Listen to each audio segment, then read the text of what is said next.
النهارده هنحكي قصة توماس إديسون. توماس إديسون ده أحد أقوى المخترعين في التاريخ. بس قبل ما نبدأ الفيديو تعرف قصة توماس إديسون بالتفصيل، مش قصة اللي في المدرسة. هقول لك القصة من الأول خالص. دوس لايك واشترك في القناة وحضر حاجة بتاكلها وتشربها، ويلا بينا نخش على العظمة. تعالى بقى كده نقعد كده ونظبط الدنيا. قعدنا يا معلم والدنيا مية مية، وجبت أكلك وشربك، يلا بينا نبدأ القصة. على فكرة توماس إديسون ده ما كانش ناجح دراسيا. ازاي يعني ما كانش ناجح دراسيا؟ توماس إديسون ده من كتر فشله في الدراسة اتطرد من المدرسة. ايوه زي ما انت سامع، توماس إديسون اتطرد من المدرسة. الناس بتوع المدرسة او المدرسين قالوا امه خلاص الراجل ده هيطرد من المدرسة او الطفل ده لانه فاشل جدا. امه خدته وقالت له انت اتطردت من المدرسة عشان انت ذكي جدا عليهم. ده اللي احنا خدناه في الكتاب في المدرسة في سنة تانية تقريبا. ايوه، ولكن بقى تعالى نحكي القصة الحقيقية. يعني دي حقيقية ولكن هنحكي القصة بالتفصيل الممل.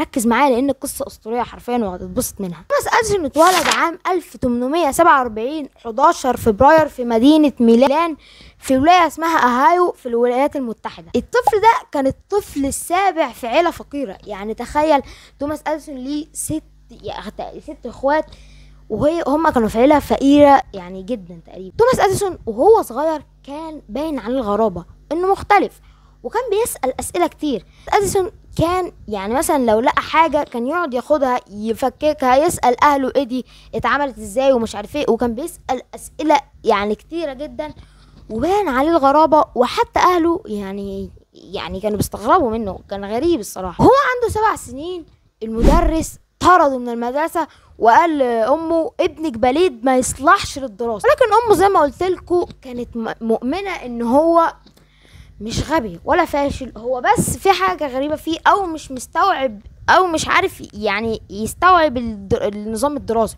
وأمه قررت إنها ما تقوليش أنت فاشل تزعق له، لأ، قررت إنها تربيه أو يعني إنها تعلمه في البيت. وأمه دي كانت اسمها نانسي. توماس إديسون وهو عنده 12 سنة نزل يبيع جرايد وحلويات عشان يساعد عيلته، لان عيلته زي ما قلت لكم في الاول عيله فقيره. توماس إديسون ما كانش بيبيع في القطر، يعني ما كانش بقى عادي.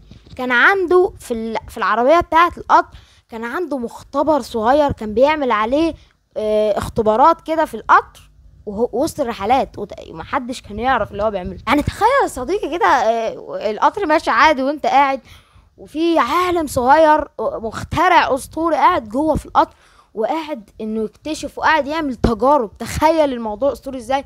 وتوماس إديسون وسط فقر وسط كده قرر انه يبقى عالم اسطوري. وهو كان بيحب انه يكتشف زي ما قلت لكم من الاول.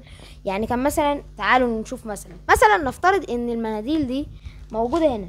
هو كان ياخد المنديل ويقعد يفكك فيه، ده موجود منين وبيعمل ايه؟ انت تقول لي هو بيفكك في المناديل؟ لا، انا قصدي على مثل وهو ازاي اصلا ليه شغف في الحاجات. في يوم من الايام توماس إديسون كان في القطر عادي وكان بيبيع الحلويات والجرايد وقاعد في المختبر بتاعه. وهو قاعد في القطر والمحطة وكده فلقى ولد القطر كان هيدهسه، ولكن هو انقذه الحمد لله. ووالد الولد ده يعني ابوه عمل له تلجراف.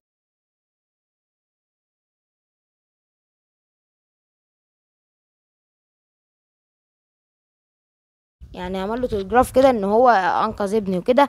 فتوماس إديسون يعني كده خلاص بقى خبير في التلجراف. تخيل بس عشان حد عمل له تلجراف فبقى خبير فيه. يعني خلاص توماس إديسون يعرف يعمل تلجرافات من تلجراف واحد بس اتعمل له. انت متخيل مدى الذكاء؟ وهنا بقى هنخش على الفصل الثالث او الشابتر الثالث.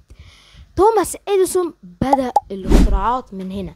توماس إديسون كان عايز يخترع اختراع يسهل ارسال الرسائل. زمان كانوا بيرسلوا الرسائل بحمامه كده وحاجات بيربطوها برجليها، مش موضوعنا. فالمهم ان توماس إديسون اخترع آلة بتسجل الصوت، يعني زي المايك اللي في ايدي ده. هو المايك ده دلوقتي بيسجل صوت، هو اخترع آلة زمان كده، ولكن كان غرضها انه يسهل الرسائل ما بين الناس. وساعتها باعها بمبلغ يعتبر ساعتها ضخمة جدا، باعها ب40,000 دولار.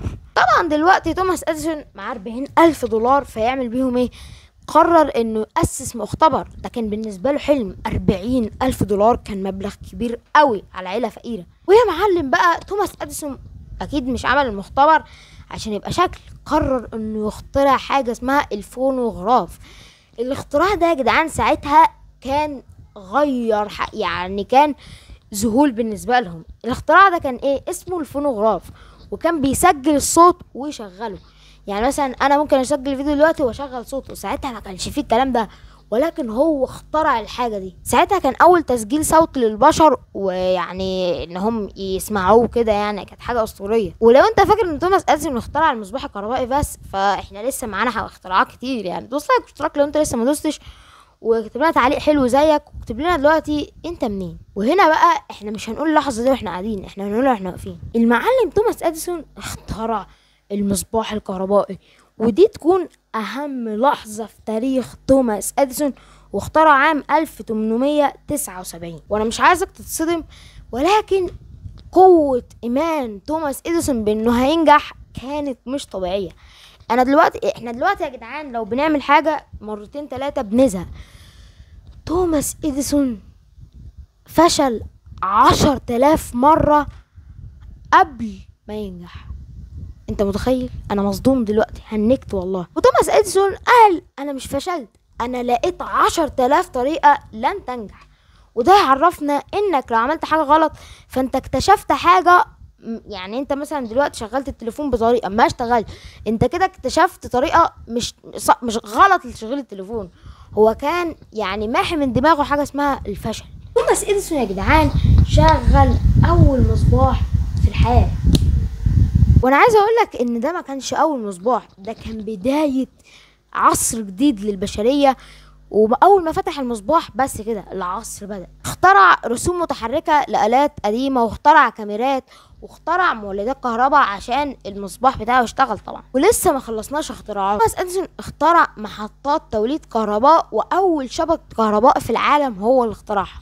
كاميرا افلام وشاشه عرض، شاشه العرض اللي هي بتكون في السينما يا جدعان، تحسينات على التلجراف، الهاتف، البطاريات، حاجات كتير جدا. احنا خدنا ان هو اخترع المصباح الكهربائي، احنا خدنا كده، بس في حاجات كتير تانية اخترعها احنا ما نعرفش عنها اي حاجه. توماس اديسون وصل عدد اختراعاته ل 1093 اختراع، وده كان في زمانه مفيش مخترع وصل للرقم ده. الفصل السابع، الجانب الإنساني والصراع. رغم نجاحه توماس إديسون عاش حياة شخصية متطربة، وكان طول ما هو عايش كان بيفقد سمعه تدريجيا، وده كان بسبب التجارب الكيميائية اللي كان بيعملها وكده، لحد ما كان شبه ما بيسمعش. اختلف مع عدة علماء كتير في عصره زي نيكولا تسلا في حرب الطيارات، لكنه بقى رمز للمثابرة والعمل الشاق. الفصل الأخير وأحزن فصل معانا النهاردة، وهو وفاة توماس إديسون. في عام 1931 في جريدة أعلنت وفاة توماس